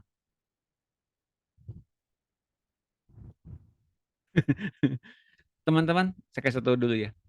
Benarkah Tuhan kita ini adalah Tuhan yang kejam? Mungkin kita bilang, enggak, kan Tuhan kita penuh dengan kasih. Oke, saya tanya yang kedua. Benarkah Tuhan kita ingin kita berbuah lebat? Benar. Benarkah Tuhan ingin kita seperti kita kejar tayang? Benar nggak? Tidak. Tidak. Yang kita jadinya kejar tayang itu siapa? Siapa yang kita jadinya seperti kejar tayang? Karena Diri kita sendiri ya. yang kita pikir kita ini sedang bekerja bagi Tuhan. Mengertikah itu? Dan si orang yang berbuah lebat ini dia sembunyikan kenapa? Karena dia takut sama Tuhan. Karena Tuhan itu sukar dipuaskan dengan apa yang kami lakukan. Mengerti salahnya di mana? Orangnya punya pikiran, punya standar, pekerjaan, bukan anugerah. Bukan karunia Tuhan untuk kalau kamu dikasih kepercayaan, yuk kerjain sama-sama. Kata Tuhan tuh begitu. Kalau kita ngerasa diberikan target, diberikan beban, bukan kita kerjain sendiri. Makanya wajar kalau kita rasanya sendiri, kita kemudian ngerasa penuh dengan target, penuh dengan beban. Mengapa? Karena kita berpikir dengan kekuatan sendiri saja. Jelas teman-teman? Dan Tuhan marah dan menghakimi dan menghukum hamba ini dengan perkataan yang seperti ini. Lihat. He said to the servant, dia berkata kepada hamba itu, I will judge and condemn you by your own words, you worthless servant. Aku akan menghakimi dan menghukum engkau sesuai dengan apa yang kau katakan. Engkau hambaku yang tidak berguna. Kamu berpikir bahwa aku adalah Tuhan yang jahat, Tuhan yang kejam, dan mengambil daripada orang-orang yang mengusahakan semuanya yang mereka tabur. Itu yang dia pikirkan. Maka Tuhan kemudian menghukum apa yang sesuai dengan apa yang ia pikirkan, yang ia katakan, yang ia perspektifkan. Ya, jadi Tuhan menghukum sesuai dengan pikiran-pikiran manusia. Jelas? Sebetulnya Tuhan sejak awalnya ingin menempatkan manusia dalam jalur kekuasaannya. Bukan jalur penghukuman dan perbudakan. Oke, mengerti jelas sekarang ya teman-teman? Di manakah kita sekarang? Apakah kita masih ada di jalur perbudakan? Jalur perhambaan? Jalur mesti kejar tayang, kejar target? Oh, tentu harusnya tidak lagi. Karena kita tahu, endingnya itu untuk kita berkuasa bersama-sama dengan Tuhan. Kalaupun kita lakukan pekerjaan-pekerjaan ini, yang mengupayakannya, mengerjakannya, yang memberikan kekuatannya siapa? Tuhan Yesus dan Bapa Sorgawi. Tepuk tangan semuanya. Jadi teman-teman, kalau teman-teman capek hari ini, kalau teman-teman ingin mundur hari ini di pelayanan, bisa jadi teman-teman sedang berpikir buat Tuhan Yesus sukar dipuaskan oleh pelayanan kita. Saya punya ide sendiri tentang bagaimana melayani Tuhan. Ini kayaknya lebih baik. Seperti ini rasanya. Ini lebih nyaman buat saya. Nah seperti itu, Tuhan akan bilang kepada seseorang yang demikian, kamu ini hamba yang tidak berguna. Oke, siapa yang diberkati oleh apa yang saya bagikan barusan? Saya, Pak. Jadi berarti sebenarnya tuh Tuhan cuman mau kita itu kayak menurut dan sejatinya mau ya gitu ya Pak untuk Iya, diatur ya sama Tuhan gitu lah ya Pak iya, ya. iya. Jadi buat para ibu-ibu yang hanya di rumah sebagai ibu rumah tangga, ibu-ibu yang nggak ada pekerjaan, ibu-ibu yang seolah-olah lemah, jangan takut ibu-ibu. Tepuk tangan buat para ibu-ibu kuat pada sore hari ini. Jangan takut berbuah lebat bersama-sama dengan Tuhan. Oke? Dengan kita mengupayakan bersama-sama dengan Bapa dan Tuhan Yesus, kita itu sedang berbuah lebat dalam kerajaan Allah. Ya, Saya dan boleh tanya nggak? boleh. Berarti seperti tadi Pak bilang itu kan kayak ya ibu-ibu kan yang nggak ada kegiatan di rumah gitu kan. Misalnya kayak saya kemarin sempat juga diajak sama kakak Roni saya, ayo kita pelayanan sih. Tapi di hati saya tuh saya lebih maksudnya kayak anak-anak saya kan tidak ada yang jaga gitu kan Pak, karena tidak ada keluarga gitu. Terus kalau saya pergi pelayanan terus anak-anak saya sama siapa gitu kan. Saya sempat juga bilang nanti saya bawa dalam doa ya Kak, tanya dulu sama Tuhan gitu. Terus ya nggak ada maksudnya ya sudah nggak ada kepastian lagi kayak dia nggak ngajakin saya lagi. Terus saya bilang kan saya ini kan cuma di rumah aja gitu kan di rumah. Terus abis itu cuma jaga anak-anak gitu. Terus apa saya bisa berbuah lebat gitu. Nah terus waktu saya doa gitu ya Pak, Roh Kudus nggak bilang, oh kamu udah berbuah lebat atau enggak, tapi dia tuh kayak ngajarin saya, coba hari ini kamu belajar menanam tanaman, habis itu udah ajarin kayak coba kamu besok ini kamu masak ini gitu. Dan dari awal kan saya nggak bisa masak, ternyata tiba-tiba puji Tuhan bisa masak. Terus habis itu dari awal yang saya selalu bilang tangan saya itu nggak cocok untuk bercocok tanam gitu Pak, karena dulu kan setiap saya bercocok tanam selalu mati tanamannya gitu. Dan sampai saya selalu bilang ini tangan saya tuh panas gitu. Ternyata waktu Roh Kudus bilang kayak gitu dan dia ajarin cara bercocok tanam, puji Tuhan saya bisa gitu, maksudnya bibit itu bisa tumbuh gitu. Terus saya tadi Bapak pas bilang kayak gitu, saya mikir gitu, apa itu termasuk kayak kita mengembangkan minat itu ya di dalam diri kita gitu tanpa kita sadar gitu kan Pak. Karena saya juga nggak ada kepikiran kayak saya akan bisa bercocok tanam sampai maksudnya bibit-bibit itu akhirnya jadi berkat buat orang lain di tetangga saya. Jadi kayak dia minta bibit, maksudnya yang saya tanam segala macam gitu. Padahal nggak kepikiran di dalam hati saya gitu. Saya bisa gitu Pak. Apa itu termasuk berbuah ya Pak? Ya, itu akan berbuah lebat. Ibu Ariel sedang dituntun oleh Roh Kudus untuk kayak gini loh cara nanamnya. Yang ia pelajari hal-hal yang jasmaniah dulu. Hal-hal yang jasmaniah seolah melakukan rutinitas atau aktivitas secara jasmaniah yang mungkin bagi sebagian orang itu, apaan sih itu pelayanan kayak gitu. Tapi kita sedang melayani Tuhan lewat pekerjaan-pekerjaan itu. Dan ketika Ibu Ari dapat nilai dari setiap dari kebenarannya, value dari apa yang Ibu sedang lakukan bersama-sama dengan Roh Kudus, ada nilai rohani. Apa nilai rohani? Kalau saya dulunya menanam tanaman mati semua, kalau dulu dalam pelayanan saya, kalau saya pelayanan, kok orang-orang mati rohani semua. Tapi kok sekarang saya punya kebangkitan dan pemulihan bersama-sama dengan Tuhan. Ketika saya nanam tumbuh-tumbuhan kok tumbuh. Ketika saya menyemai benih kok ada tumbuhan, ada buah yang dihasilkan. Dan kalau Ibu nangkap dan Ibu sadar bahwa ini adalah pelajaran yang sangat sederhana, Ibu bisa aplikasikan kepada hal-hal yang rohani. Mengerti ya? Iya Pak, saya juga sempat kayak sampai kepikiran, maksudnya apa Tuhan lagi ngajar saya untuk saya supaya bisa kan Roh Kudus ajar saya tuh bahwa waktu saya bertanam, saya selalu bilang kenapa mati terus mati gitu kan? Iya. Karena terus Roh Kudus ajar saya bahwa dia tuh tumbuhan itu makhluk hidup. Tuhan jadi kamu harus merawat dia tuh dengan lemah lembut, tidak boleh dengan kasar. Kalau kamu kasar sama dia juga tetap dia akan mati. Tapi kalau kamu merawat dia dengan lemah lembut, dia akan hidup gitu. Dan saya waktu saya coba, sungguh-sungguh saya pelan-pelan sekali seakan-akan bahwa itu tuh sungguh-sungguh maksudnya benar-benar hidup dan mengerti apa yang saya lakukan kepada dia. Ternyata benar gitu, maksudnya sampai sekarang puji Tuhan dia bisa hidup gitu dan saya bersyukur ternyata akhirnya saya juga ngomong sama tetangga-tetangga yang dia ngerasa bahwa tangannya tuh panas juga, maksudnya kayak yang saya pikirkan, saya bilang gini, Tuhan itu nggak menciptakan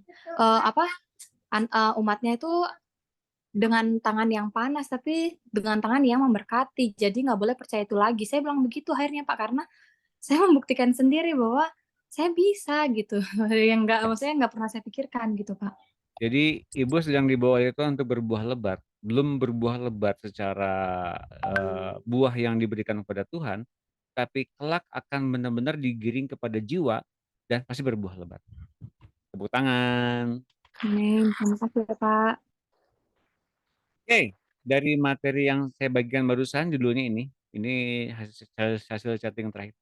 The Kingdom of God. Bagaimana kerajaan Allah yang terbentuk? Simple ya. Pada setiap orang yang mempunyai, karena dia menghargai pemberian dari Tuhan dan telah menggunakan yang bijaksana, akan diberikan lebih banyak lagi. Lebih banyak apa? Ternyata kuasa loh.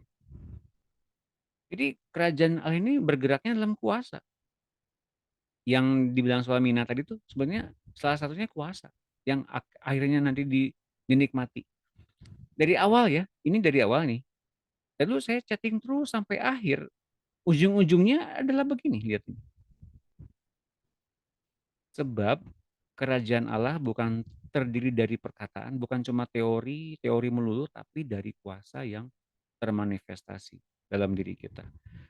For the kingdom realm of God comes with power, not simply impressive words. Bukan omongan yang luar biasa, omongan yang luar biasa sampai meninabobokan kita dengan iman-iman yang luar biasa, enggak. Tapi dari kuasa yang kemudian tampil dalam diri kita. Yang tadi kata Bu Ari bilang, kok jadi hidup semua yang dikerjakan, bukan tangan panas lagi ya. For the kingdom of God, karena kerajaan Allah itu demonstrate not in the idle talk, but with the power. Bukan didemonstrasikan melalui omongan yang sia-sia atau omongan yang biasa-biasa saja, tapi lewat kuasa. Oke. Dan ini luar biasa. What do you want? Shall I come to you with a rod of discipline or with love and spirit of gentleness? Jadi menjawab banget apa yang Ibu Ari pergumulkan ya.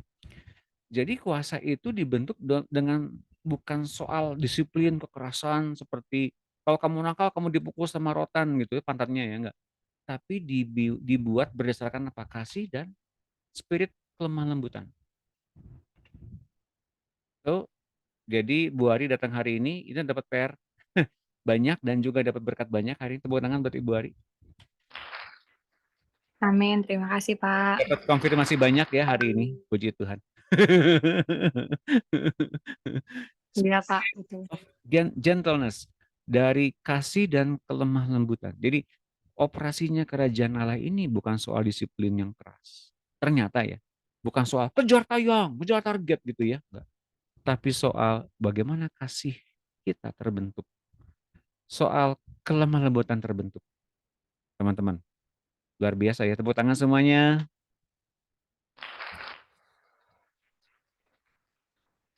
Oke. Udah banyak yang banyak yang terkonfirmasi, puji Tuhan. Nah, kita lanjutkan lagi. Tidak ada toleransi bagi dosa sedikit pun. Satu kali saja salah bicara dan Musa tidak diterima masuk ke tanah Kanaan. Mesir menggambarkan hidup manusia di dunia. Tanah Kanaan menggambarkan kerajaan sorga. Satu kali saja perbuatan salah dilakukan Adam dan Hawa dengan memakan buah yang terlarang. Mereka keluar dari Taman Firdaus. Sekali saja Musa berkata salah, dia tidak masuk ke tanah Kanaan. Tuhan ingin Anda hidup sempurna di dunia ini tanpa cacat dan krut. Karena hal seperti itu tidak mungkin bagi manusia. Maka anugerahnya memberi Anda penebusan. Anugerahnya menebus kita. Dan selanjutnya juga Roh Kudus yang akan menguduskan Anda sekudus-kudusnya di dunia ini sebelum tiba ke sana. Jadi ingat, bukan soal bagaimana kita dipisahkan gitu aja ya dari dosa, enggak. Tapi kita benar-benar memahami dengan lembut dan dengan kasih bagaimana Tuhan menyuruh kita meskipun tampaknya sangat berat ya, meskipun sakanya tamat menyiksa bagi daging kita, meskipun sangat, aduh kok kejar target banget sih, ingat loh, kita ini sedang ditempatkan sebagai penguasa bersama-sama dengan Tuhan. Oke, kita ini adalah bagian keluarga Allah loh. Mungkin di luar sana nggak ngerti ini, biarin nggak ngerti. Tapi yang penting kita ini bagian dari keluarga Allah, keluarga Elohim namanya. Oke, kita dikuduskan sampai dengan sekudus-kudusnya oleh Roh Kudus, maka terimalah semuanya ini. Efesus 5 ayat 25. Silakan dibaca Ibu Marta.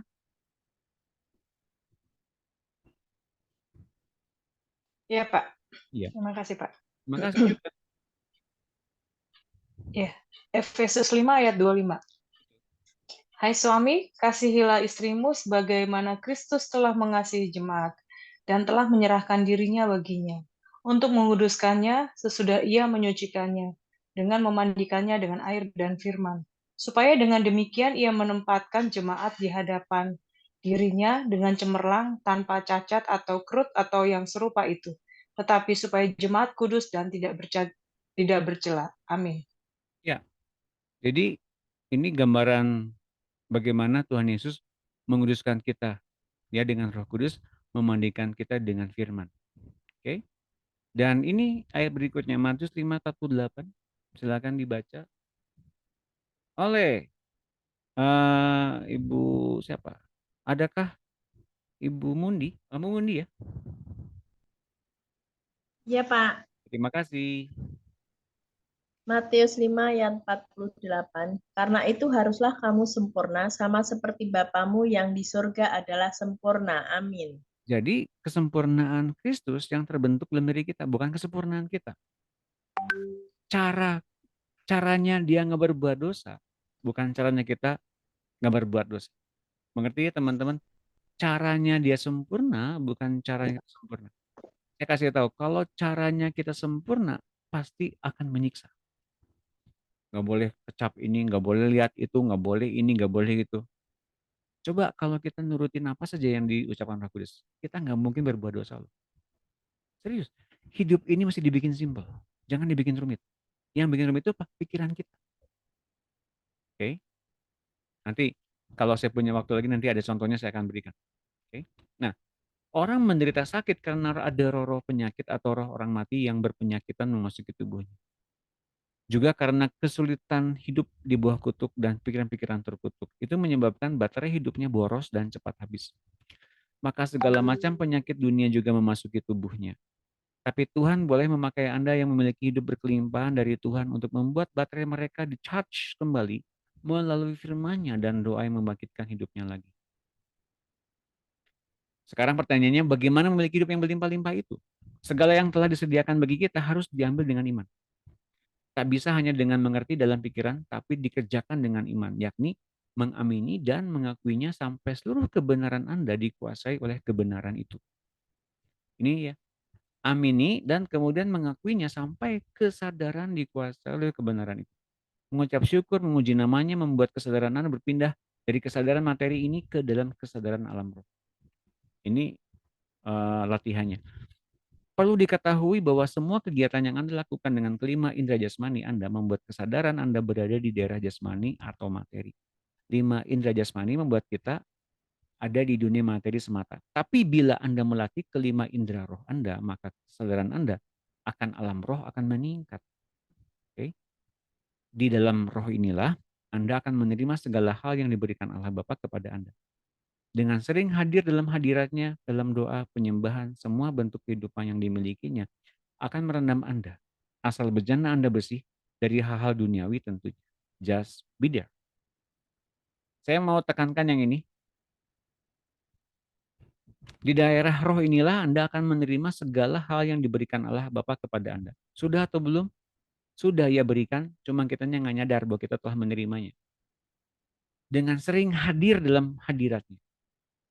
Dengan sering hadir dalam hadiratnya, dalam doa, penyembahan, semua bentuk kehidupan yang dimilikinya akan merendam Anda.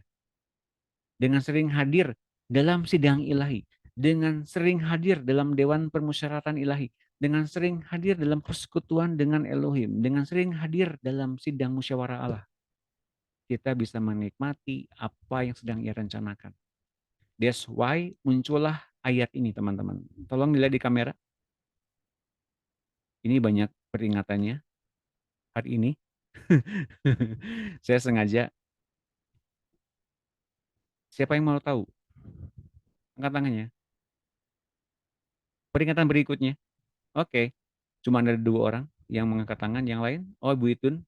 Yang lain? Saya Oke. Oke, Bu Yuni ke yang lain, yang lain, yang lain. Oke. Udah cukup, Saya udah cukup quorum, udah cukup. Oke. Buka, Sebelum Ibu buka. Oke, oke, oke. Ya, ya. Siapa saja semuanya pengen tahu. Mari kita lihat. Ibu Emi juga. Ada Ibu Emi. Apa kabar? Nomornya baru lagi ya. Lihat ini. Ini berkaitan dengan yang saya kemarin bahas dalam rangkaian Rapture. Nih.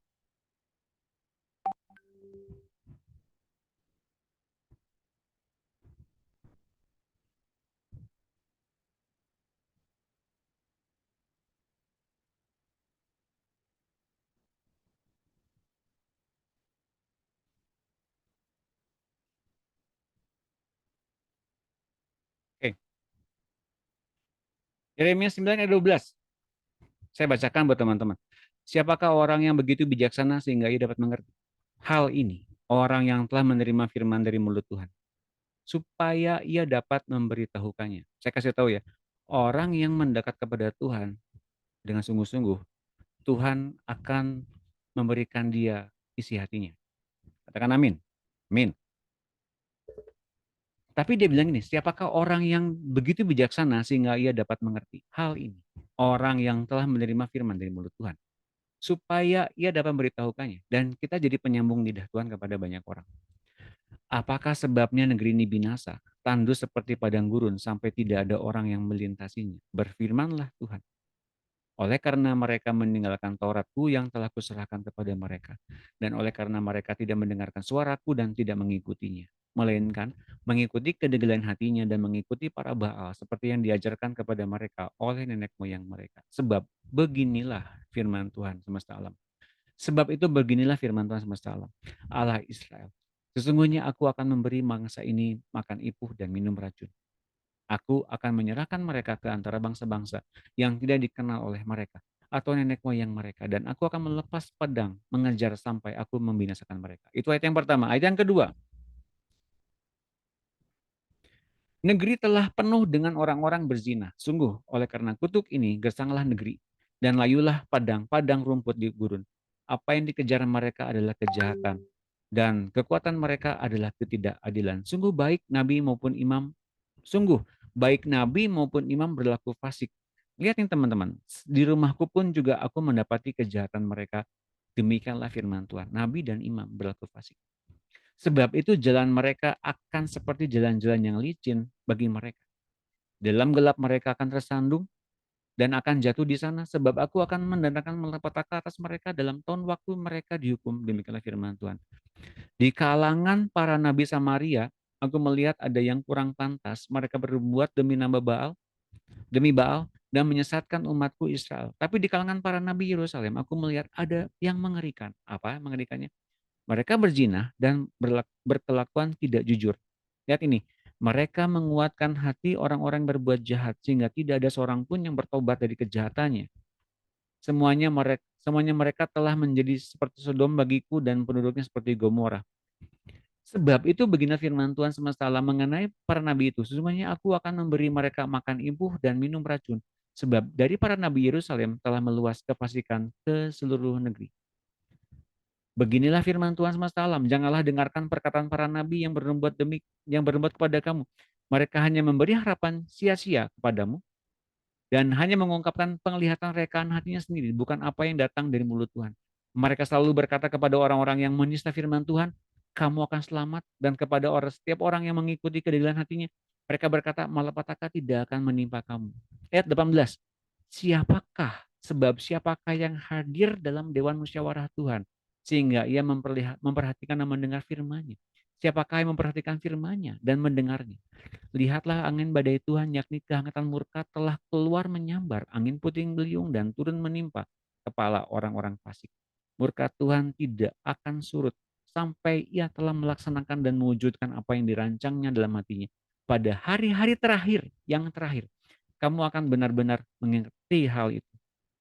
Aku tidak mengutus para nabi itu, namun mereka giat. Aku tidak berfirman kepada mereka, namun mereka bernubuat. Sekiranya mereka hadir dalam dewan musyawarahku, dua kalinya tuh ya, niscayalah mereka akan mengabarkan firmanku kepada umatku, membawa mereka kembali dari tingkah langkahnya yang jahat dan dari perbuatan-perbuatannya yang jahat. Masakan aku ini hanya Allah yang dari dekat, demikianlah firman Tuhan, dan bukan Allah yang dari jauh juga. Sekiranya ada seseorang yang menyembunyikan diri dalam tempat persembunyian, masa aku tidak melihat dia? Demikianlah firman Tuhan. Tidakkah aku memenuhi langit dan bumi? Demikianlah firman Tuhan. Aku telah mendengar apa yang dikatakan oleh para nabi yang berbuat palsu demi namaku dengan mengatakan, aku telah bermimpi, aku telah bermimpi. Sampai bila mana hal itu ada dalam hati para nabi yang berbuat palsu dan yang membuatkan tipu rekaan hatinya sendiri, yang merancang membuat umatku melupakan namaku dengan mimpi-mimpinya yang mereka ceritakan, seorang kepada seorang, sama seperti nenek moyang mereka melupakan namaku oleh karena nama Baal. Nabi yang beroleh mimpi biarlah menceritakan mimpinya itu, dan nabi yang beroleh firmanku biarlah menceritakan firmanku itu dengan benar. Apakah sangkut paut jauh rami dengan gandum? Demikian firman Tuhan. Bukankah firmanku seperti api? Demikian firman Tuhan. Dan seperti balu yang menghancurkan bukit batu. Sebab itu sesungguhnya aku akan menjadi lawan para nabi. Demikianlah firman Tuhan. Yang mencuri firmanku masing-masing dari temannya. Jadi kalau teman-teman dari awal sampai dengan saat ini mendengarkan dengan seksama, sebetulnya banyak sekali konfirmasi. Sampai 2 kali dia katakan sekiranya kalau mereka hadir dalam dewan musyawarah. Orang yang dekat dengan Tuhan, orang yang kemudian menerima firman Tuhan. Mereka enggak menguatkan hati orang jahat. Serius. Dan saya seringkali konstan ya. Seterusnya saya akan memberikan kepada kita roh pertobatan. Selalu saya akan dengungkan pertobatan. Mengapa? Karena ini yang Tuhan inginkan. Kita enggak langsung kita dipuji, enggak, kita mendapatkan luar biasa ya buat Tuhan, enggak. Saya akan memberikan senantiasa pertobatan terus-menerus. Sama seperti saya pun mendapatkan teguran terus-menerus dari Tuhan. Mengapa? Karena dari pertobatan itu munculnya kehidupan. Saya enggak menguatkan orang-orang fasik. Serius. Tapi kalau kemudian ada yang betul-betul cinta dan mengasihi Tuhan sungguh-sungguh dalam pelayanannya, tentu saya akan berikan kepada mereka 2 jempol tangan saya, aplaus saya. Tapi tetap masalah pertobatan itu ada dalam pemberitaan firman yang saya sampaikan. Tepuk tangan buat Tuhan kita. Intinya gini teman-teman, jangan sampai kita sampai dengan menjadi hamba Tuhan yang penuh dengan penuh dengan kejar target. Enggak lah. Laksanakan dengan begitu rileks. Tapi serius gitu loh dengan Tuhan. Oke? Jangan terbebani dengan berbagai macam apapun. Relax, apa yang perlu dilakukan bersama-sama dengan Tuhan, Dia akan berikan kekuatan. Oke? Kalau kita berat, ingat, kita lagi melakukannya sendirian tanpa Tuhan. Ingat ini, baik-baik teman-teman. Oke, jelas ya? Selanjutnya, Yohanes 6 ayat 63.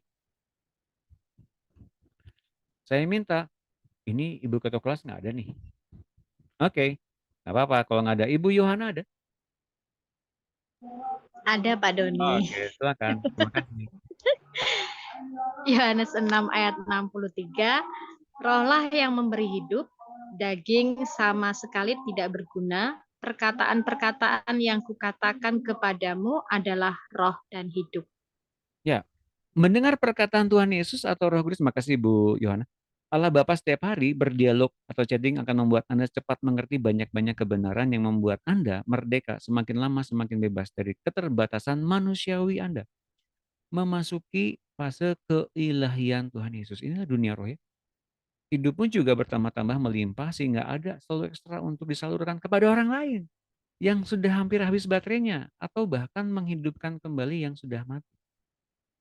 Jadi hidup yang berkelimpahan itu menghidupkan kehidupan orang lain. Itu cirinya. Lah, kalau hidup berkelimpahan dengan orang yang stres, itu namanya bukan hidup yang berkelimpahan. Wah, pas saya nerima sampah. Oh, berarti hidupmu nggak berkelimpahan. Jelas, teman-teman? Penanggulangan stres itu ada dalam diri Yesus, bukan diri kita. Diri kita mah terbatas, baterainya ada, habis. Tapi kalau kita punya hidup yang berkelimpahan, kita nggak sulit ngadepin orang stres. Banyak sampah, itu udah bukan masalah lagi. Nah, katakan amin. Tepuk tangan semuanya. Ya jelas ya, jangan sampai kemudian kita capek banget dengar omongan orang lain. Pak ini negative vibes. Biarin aja loh, kita dengerin kan kita punya baterainya full. Ya kecuali kalau baterainya setengah hidup ya. Pasti stres juga kita, ya. Yohanes 8 ayat 31. Oke, silakan dibaca. Ibu Monica ada? Ada, Pak. Terima kasih, silakan. Yohanes 8 ayat 31. Lalu katanya kepada orang-orang Yahudi yang telah percaya kepadanya, jikalau kamu tetap dalam firman-Ku, kamu benar-benar murid-Ku, dan kamu akan mengetahui kebenaran, dan kebenaran itu akan memerdekakan kamu. Terima kasih Bu Monica. Jadi rema Tuhan adalah nyawa, adalah hidup yang memerdekakan kita dari manusia lama kita. Yohanes 15 ayat 16. Ibu Evi ada? Nah, silakan Ibu Evi.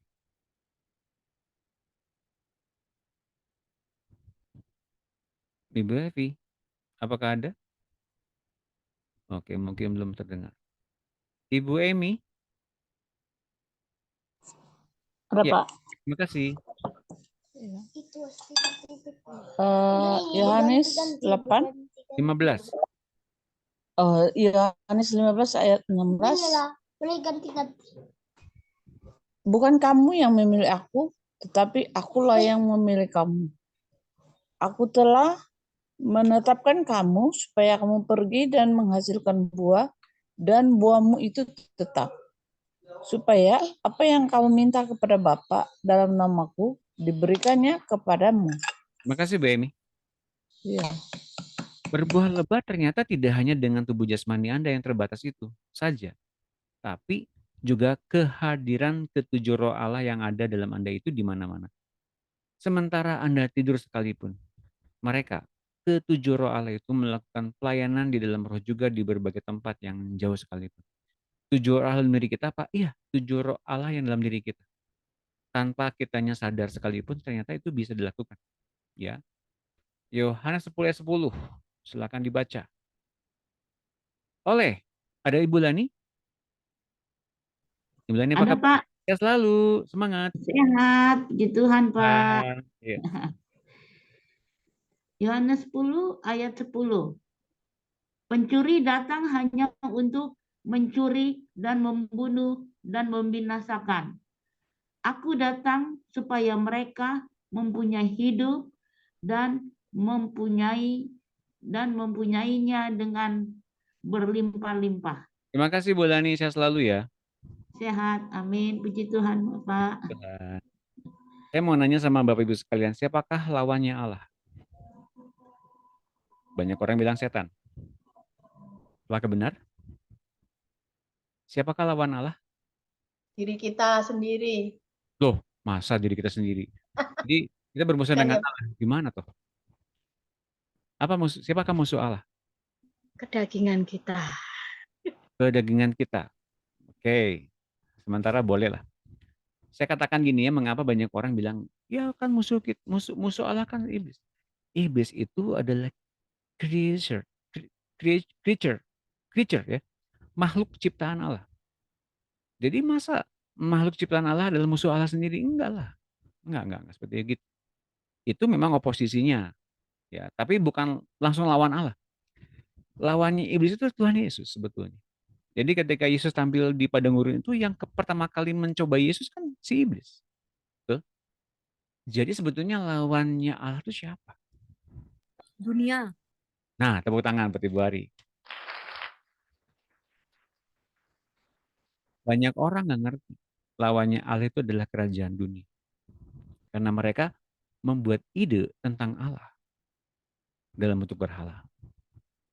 Kita ingin aman, kita ingin nyaman untuk masa yang akan datang. Itu berhala kita sebetulnya. Kita ingin agar anak kita dapatkan yang terbaik, ide yang terbaik. Itulah berhala kita. Itu yang ada dalam dunia ini. Yang menjauhkan kita dari Allah. Sadar nggak teman-teman, Bapak Ibu sekalian?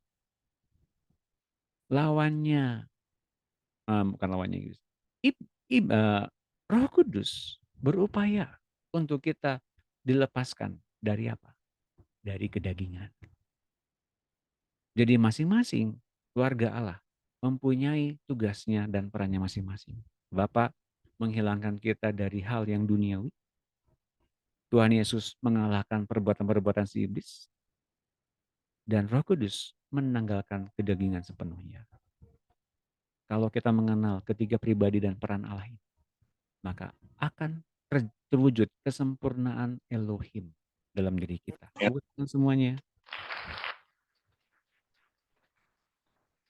Jika kita mendengar apa yang dikerjakan oleh Roh Kudus dan apa yang telah Tuhan kerjakan bagi kita dan apa yang telah Allah persiapkan, apa sih yang ditakutkan lagi? Dan saya menggarisbawahi apa yang dikatakan Pak Agus kemarin di hari Minggu webinar, bahwa kalau kita khawatir, kalau kita cemas, kalau kita takut, kita terlalu kuat memegang kuasa di luar Tuhan. Jelas teman-teman? Kalau kita cemas, khawatir, takut, berarti kita begitu kuatnya memegang kuasa di luar Tuhan. Dan Tuhan pun tidak kita pegang kekuatannya. Jelas teman-teman? Hati-hati ya. Jangan sampai cemas, khawatir, takut hingga kita mengesampingkan kuasa Tuhan. Pencuri datang hanya untuk mencuri. Siapa yang ia curi? Siapa yang tahu? Damai sejahtera. Oke. Yang ia curi damai sejahtera, sebetulnya yang ia curi siapanya sebetulnya? Jiwa kita, Pak. Kitanya sendiri, anak-anak Allah. Orang-orang pilihan Allah. Mengapa ia curi? Mengapa enggak ia ambil? Yang ia ambil adalah manusianya. Milik siapa? Kalau itu bukan milik dia, dia akan curi. Jelas nggak teman-teman? Kalau yang menjadi milik dia, mau kapanpun dia suka, dia kan tinggal bunuh aja. Iya kan? Ia adalah pembunuh pada mulanya, bukan? Dan ia pun adalah pendusta pada mulanya. Jadi teman-teman, yang bisa memisahkan kita dari Tuhan adalah dusta. Oke, jelas? Yang memisahkan kita dari Tuhan adalah kebenaran yang salah. Dusta yang ia ungkapkan dalam pikiran buruk kita. Tapi hal yang ia sanggup lakukan adalah mencuri. Dan ia tidak diperkenankan mengambil bagiannya. Mengapa ia bisa mencuri? Karena seseorang yang tinggal dalam hadirat Allah keluar dari perlindungan Allah untuk bisa diambil oleh si jahat. Apa yang kemudian membuat dia tetap aman dalam lindungan Tuhan? Damai sejahteranya. Perlindungan Tuhan atas dia. Firman-Nya yang memerdekakan orang itu dari manusia lama. So, kalau kita bisa menangkap hal ini, yang ia lakukan hanyalah apa? Mencuri, membunuh, dan membinasakan. Tapi Yesus datang supaya kita mendapatkan hidup dan mempunyai hidup itu dengan berlimpah-limpah. Kisah 4 ayat 33. Oke. Siapa yang mau baca boleh? Aku aja boleh? Boleh. Ibu Helvi. Boleh Ibu Helvi. Nanti di sini Bu Dina ya. Silakan Ibu Helvi. Ya Pak Doni, terima kasih. Terima kasih. Yohanes 10 ayat 10 ya Pak Doni. Kisah 4 ayat 33. Kisah Rasul 4 ayat 33. Dengan kuasa yang besar, Rasul-Rasul memberi kesaksian tentang kebangkitan Tuhan Yesus dan mereka semua hidup dalam anugerah yang melimpah-limpah. Amin. Mungkin ini, makasih Bu Elvi. Ini Ya, mungkin ayat yang begitu jelas terbaca, namun kita nggak ngerti esensinya. Lihat ini. Mengapa rasul-rasul ini memberi kesaksian tentang kebangkitan Tuhan Yesus dengan kuasa yang besar. Sedangkan mereka adalah kebanyakan orang-orang biasa-biasa aja. Lihat ini, kuasanya. Ya, teman-teman. Kalau kuasa yang besar ini muncul dari mana? Dari Tuhan yang menggerakkan dia. Artinya, yang menggerakkan dia itu, menggerakkan mereka ini, bukan cuma karena mereka digerakkan oleh kasih Tuhan saja. Tapi kuasa yang besar itu muncul dari apa? Dari dirinya Tuhan sendiri. Yang hadir dalam diri murid-muridnya itu. Teman-teman jelas ya? Jadi di RTM nanti tahun yang akan datang sangat jelas dibagikan nanti di retret nih.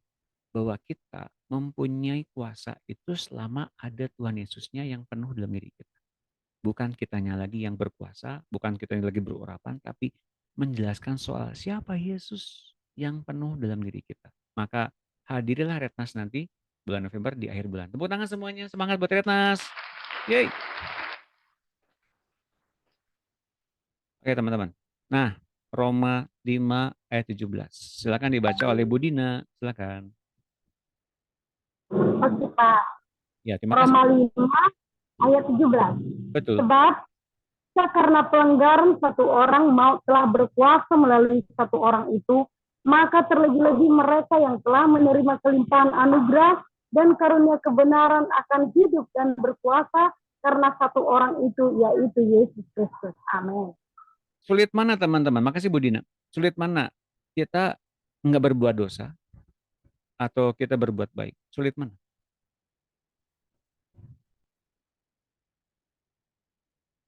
Pasti kita bilang sulit untuk nggak berbuat dosa. Oh, jadi kita selama ini gampang berbuat dosa. Oke. Dua-duanya sama sulitnya, teman-teman. Oke. Tapi saya kasih tahu ya.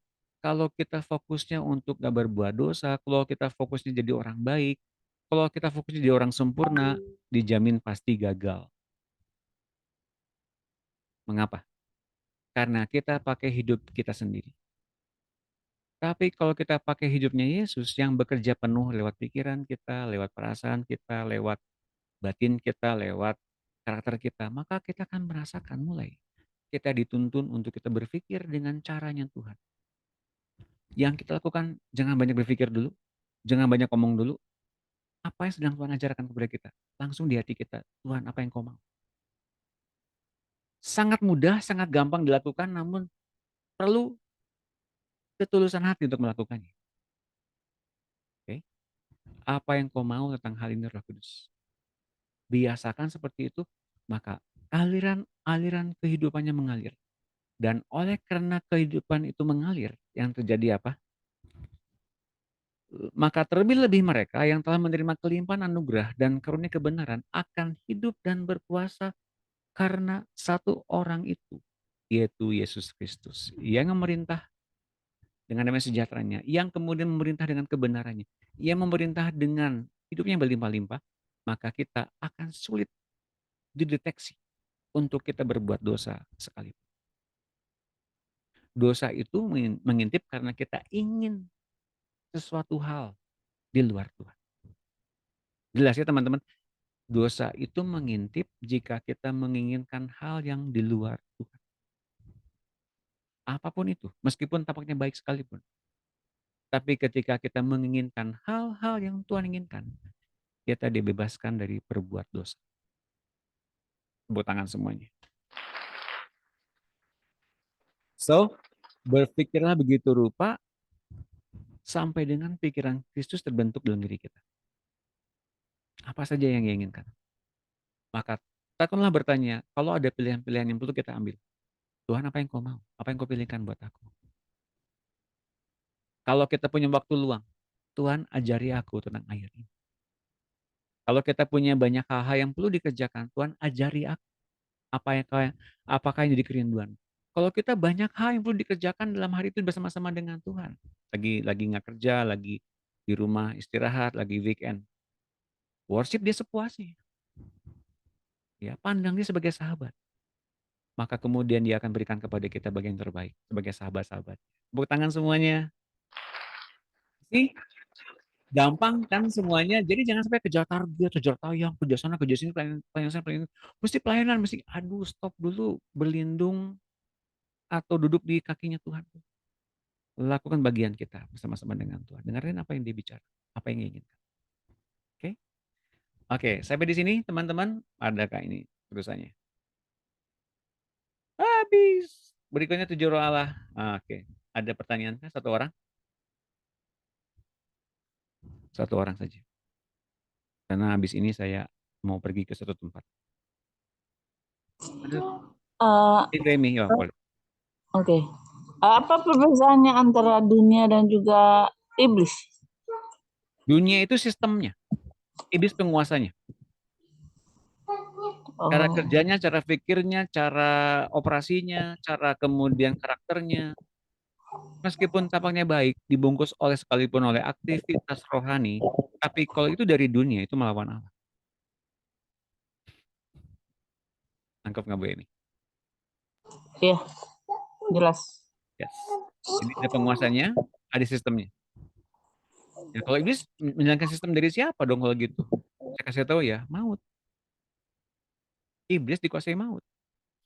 Jadi ada kuasa yang lebih besar dari iblis dong. Iya, maut. Itu dia.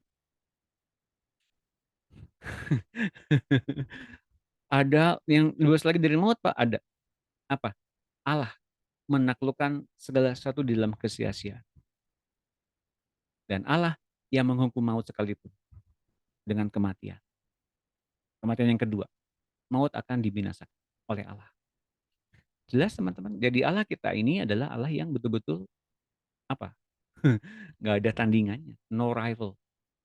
Nggak ada pertandingannya. Jadi kalau kita berpikir, aduh Tuhan, ingat loh, kamu tuh nggak ada tandingannya loh.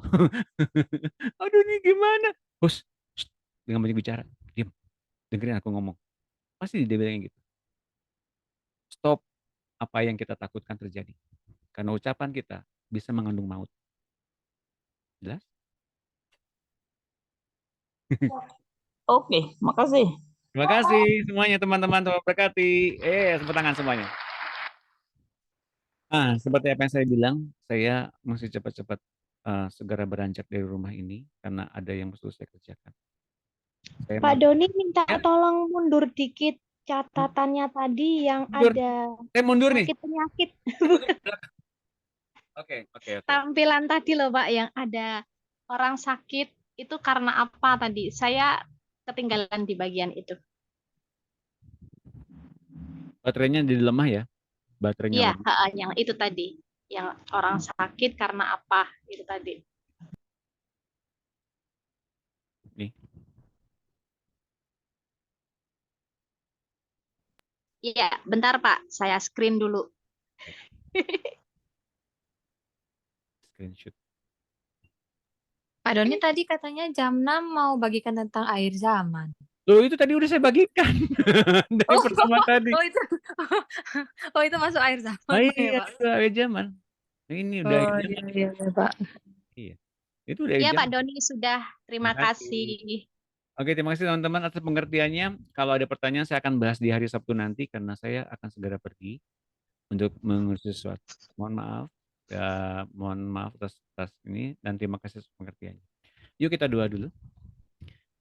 Bapak Surgawi, terima kasih akan setiap firman dan hidup yang kau berikan untuk hidup kami ditukar dengan hidupnya Yesus yang berlimpah-limpah.